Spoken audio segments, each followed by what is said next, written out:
Ayan tayo, nakaredy na ang camera. Content ka na uli. Yan.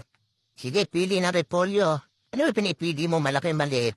Parang maliliit lang yata yung pinipili. Ba't maliit? Siguro walang ganong budget to si tata. Oh, kasi maliit yung tinadang puti, oh. Tapos magagaan pa yata sa timbang. Nabe-recipe lulutuin mo. Alam ko na nahulaan kung itong lulutuin ni tatay para mag-catch-up ito. Ayan, meron Baguio Beach at carrots eh. O tapos meron pa siyang sayote, tama. Repolyo yung lulutuin ito si tatay. Naku, ayan, nagkakalaglagan. Naku, dahan-dahan ka naman tatay di sa palindari at magkakalamugan. Ano ba? Pinalit mo pa uli. Siguro magulang yung dinampot mo, no? O sige, patimbang mo na. Ayan o. At meron ka pang katabi dyan. O tingnan mo, parang nabighan si kuya sa'yo. Pati sa ate tumitig sa'yo eh.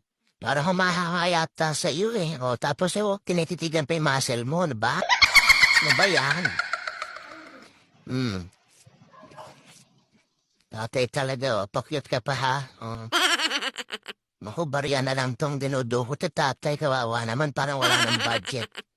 O yung pinamili mo. Ilagay mo na sa bag mo, naku, ang laki-laki ng bag mo, yan ang pinamili mo. Ay, sus, kawawa ka naman tatay, wala kang budget.